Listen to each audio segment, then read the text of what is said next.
Ever feel like your brain could use like a software upgrade? Ooh, I like that. You know, today we're going to do a deep dive on staying calm and thinking clearly when things get crazy, Yeah, especially when you need to make a good decision, like right away. right.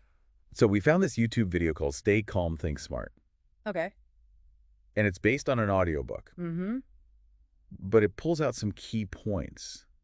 And I thought it'd be a good jumping off point to really look at this idea of thinking clearly under pressure. Yeah, and what's really cool is that the video, it emphasizes how calmness and critical thinking, they really work together. Yeah, it's like you can have all this knowledge, but if your brain is just like scrambled eggs, Exactly. it's not really doing you much good, right? Totally. And the video uses this analogy of your mind being like this super powerful microscope. Oh, okay. But if it's got dirt on the lens, Mm-hmm. that's stress. Right. And then calmness is what cleans the lens so you can see clearly. That's such a good image. Yeah. Like, it makes it so clear. Because, we all have emotions, they're important, but sometimes they make it hard to see things objectively. For sure, for sure. It's like if you're trying to make a decision when you're super angry, Oh, yeah. probably not the best idea, right? Right. And actually, the video talks about this technique. Have you heard of this? Mm-hmm. The 5-4-3-2-1 grounding Oh, technique? yeah, absolutely. It's like surprisingly powerful. Okay, yeah, tell me about that because I'm definitely going to want to circle back to that. Yeah. But first, I kind of want to dig into this idea of critical thinking. Sure. Like, what does it even mean to be a critical thinker? Well, I think it's more than just like logic, right? It's like Yeah. a whole way of looking at information, Okay. analyzing it, and questioning your assumptions, Mhm. and then using that to make decisions. And a Mhm. big part of that is like questioning everything. Yeah. Questioning assumptions, sources, even questioning like your own beliefs, even if you feel really strongly about them. Totally. Like fact-checking everything, being your own fact-checker. Exactly. And the video had this funny example about the Earth orbiting the sun is a fact. Right. But what your favorite season is, that's an opinion. Totally. And being able to tell the difference between those two is so important now more than ever. Yes, definitely. Especially with like all the information that's out there, like what news story are you following right now? Mhm. And is the information that you're getting like fact or is it opinion? Oh, that's a good question. And can you even like verify where that information's coming from? Right. Those are questions I think we should all be asking ourselves more. Those are really good questions. Now, the video also mentions something that can kind of mess up our thinking, Oh, yeah. and that's emotional triggers. Yeah. These things that can just hijack your thinking, especially when you're feeling that pressure. Yeah. Like the example they gave, which I thought was super interesting, was a pilot in an emergency. Yeah, yeah. That split-second decision-making. That's a really powerful example. Because, even if we're not pilots, we've all been in situations where we've had to, like, make tough decisions Sure. under pressure. Totally. So I think understanding what pushes our buttons, those emotional triggers, is so important. Yeah. So how do we even, like, figure out what our triggers are? Is there a test we can take or something? I mean, a lot of it is honestly just paying attention to how you react. Right. Like, are there certain situations or words or even, like, memories that come up Mm-hmm. that make you feel super strong emotions? Okay. Those are probably your, like, hot buttons. Hot buttons, I like that. Yeah. Okay, so let's say we're in this, like, tough spot. Things are complicated, Mm-hmm. and we got to figure out what's going on. Right. The video talks about, like, taking a step back and kind of breaking things down. Yeah. It's like when you look at a tapestry, like Yeah. a huge tapestry, it's overwhelming. Right.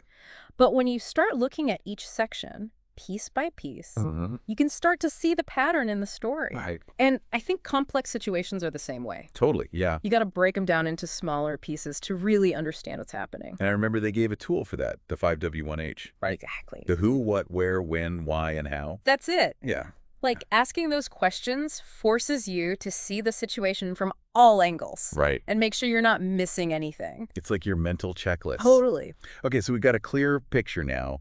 What's the next step? I think then you move from understanding the situation to taking action, which is where problem solving comes in. Right, so it's analysis and then action. It's like that pilot. Exactly. Okay, they've assessed the situation. Now they got to do something. Yeah. So what are some strategies for the problem-solving stage? Oh, one technique I thought was cool is the 5 whys technique. Yeah. So you basically keep asking why Uh, until you get to the root of the problem. Like, why am I procrastinating? oh, yeah. Well, because I feel overwhelmed. Okay, well, why do I feel overwhelmed? Right, you just keep digging, digging, digging. Exactly. It's like peeling back the layers of an onion. Oh, I love that. And once you get to that root cause, you can start brainstorming solutions. Which is always something I struggle with. Oh, yeah. Yeah. What are some, like, best practices for brainstorming? I think the biggest thing is to not judge your ideas right away. Okay. Like, just let them flow. Mm-hmm. You want quantity over quality, at least at first. Right, so no idea is a bad idea. Exactly. Okay. Now what happens when we got to make a choice fast, Right. under pressure, Uh-huh. like that pilot? Exactly. They don't have a lot of time. Yeah. That's where things get really interesting. Yeah. And that's what we'll talk about next. Okay, so we're back and ready to tackle those tough decisions. Mm-hmm. You know, when you're under pressure, Yeah. how do you think clearly? Right. So one of the things the video talked about was this idea of the 2-minute rule Oh, yeah. for making decisions. Right. Can you tell me a little bit more about how that works? Yeah, so it's basically like setting a time limit so you don't overthink things. Okay. So you give yourself 2 minutes to gather the info you need, Mm-hmm. think about your options, and make a choice. Right. It forces you to, like, focus on what really matters. That's like a deadline for your brain. Totally. I like that. And it can help with decision fatigue, too, you know? Oh my gosh, yes. I feel like I've made a million decisions before I even finish my coffee in the morning. Totally. Okay, so you mentioned this 5-4-3-2-1 grounding technique earlier. Oh, yeah. Can you walk me through that a little bit? Yeah, for sure. So it's a really simple technique for calming down, Okay. and it uses your 5 senses to bring you back to the present moment. Okay. So you start by finding 5 things you can see around you. Okay. So it could be like, the color of the wall, the pattern on a rug, anything, the shape of a cloud. Just like really notice those details. So you're anchoring yourself in like your physical surroundings. Exactly. Then you move to touch and you find 4 things you can feel. Okay. The texture of your clothes, the coolness of a glass, whatever. Okay. And then 3 things you can hear. Oh, Like maybe the hum of the refrigerator, the sound of traffic outside. yeah, the sound of my own breathing. Exactly, yeah. Then you find 2 things you can smell Okay. and 1 thing you can taste. Wow, so you're really engaging all of your senses. Yeah. And it's amazing how something that simple can really shift your whole mental state. Yeah. And the best part is you can do it anywhere. Right. You don't need any special equipment, just a few moments of like focus. I'm definitely going to try that because Yeah. that sounds like something you can do, not even in like a big decision moment, but just when you're feeling stressed. Absolutely. Yeah. Okay, so we've talked about calmness, critical thinking, even like quick decision making. Right. But the video also mentioned this thing called future-proofing your thinking, which I thought was really interesting. What is that? Yeah, so it's not like actually predicting the future, Right. but it's more about like making decisions that are resilient no matter what happens. Right. It's kind of like, hope for the best, but prepare for the worst. It makes me think about chess. Oh, yeah. Like a move that seems brilliant now could totally backfire on you if you don't think a few steps ahead. Exactly. That's a great analogy. And the video talks about this cool technique called the pre-mortem technique. Okay, I don't think I've heard of that one. So basically, imagine you've made a decision Uh-huh. about like a job or relationship, whatever, and it totally blew up in your face. Oh, no. Yeah. So then you ask yourself, okay, what went wrong? Okay. What were the factors that led to that failure? Right. What warning signs did I miss? So it's like you're doing a simulation in your head Exactly. to figure out what could go wrong. Yeah. So you can like stress test your decisions Right. before you actually make them. Oh, I like that. Yeah, it's super helpful, especially when there's some risk involved. This is all making me think about how much control we actually do have Yeah. over our own lives. Yeah. Even when it feels like everything's out of control. For sure. But this Yeah. isn't just about like, negative stuff, right? No, not at all. It's about using these skills to create a future that you're excited about. Absolutely. And that's where that idea of visualizing your future self comes in. Exactly. Now, tell me a little bit about how that works. So basically, you close your eyes and imagine yourself 5, 10, even 20 years in the future. Yeah. What does your life look like? What kind of person are you? Yeah. What have you achieved? I can see myself on a beach somewhere, Nice. right, writing my memoirs. But seriously, But yeah. I could see how that would be a powerful exercise. Yeah, and then you ask yourself, are the choices I'm making today going to lead me to that future? Right. Are you on the right track? Yeah. Okay. And sometimes the answer might be like, a little uncomfortable, Yeah. But that discomfort can actually be a really good thing. It pushes you to grow, yeah. Exactly. So this is all feeling very, like, empowering. Right. But I do have a question. Okay. Yeah. Is there a downside to thinking this way? Mm. Like, do you ever get so caught up in planning and strategizing Mm-hmm. that you forget to actually live in the moment? That's such a good question. And Right. that's actually something we'll get into in the next part of our deep dive. Okay, so we're back, and I Mm-hmm. really want to dig into this whole idea of balance. Yeah. You know, we've talked about all this stuff, like being strategic and planning for the future, Yeah. but we don't want to get so caught up in planning Exactly. that we forget to just, like, live our lives. It's like walking a tightrope, right? Totally, yeah.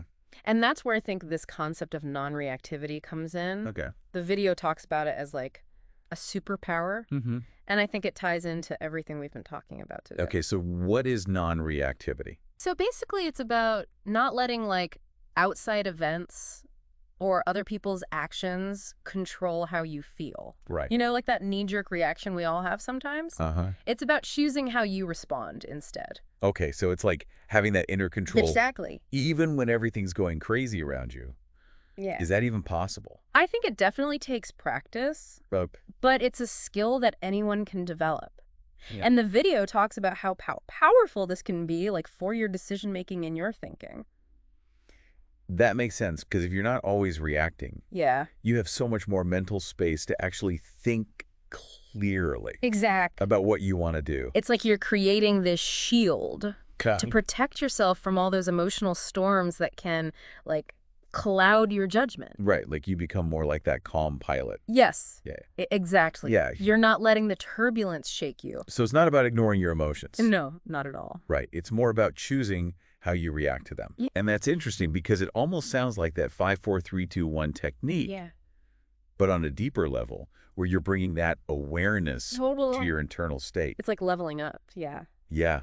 Yeah. So we started this whole deep dive talking about how to like upgrade your mental software. Mm-hmm. And I feel like we've done that. Totally. You know, we've learned all these tools for calming down, thinking clearly, making tough decisions. And creating a future that you're excited about. Exactly. Exactly. And, you know, these tools aren't just for the tough times. Right. They can also help you enjoy the good times even more. So how do we start actually using all of this? I would say pick one thing Okay. that really resonated with you and try it out this week. Okay. Could be the 5-4-3-2-1, the 5 whys, visualizing your future self. Right. Or even non-reactivity. Exactly. Just start small, stay consistent. And remember, it's a journey, right? It's not like you just arrive. Yeah, you're always learning. Exactly. So to our listener out there, take one step today, no matter how small, towards like mastering your mind. The world needs people who can think clearly and make a positive impact. And that starts with taking care of your own mind. Absolutely. And, you know, you don't have to do it alone. Yeah. There are tons of resources out there, books, podcasts, courses, whatever works for you. That's a great point. We'll be back next week Yes. with another deep dive. Yeah. Until then, stay curious, stay engaged, Yeah. and keep learning. Keep growing. Thanks for listening.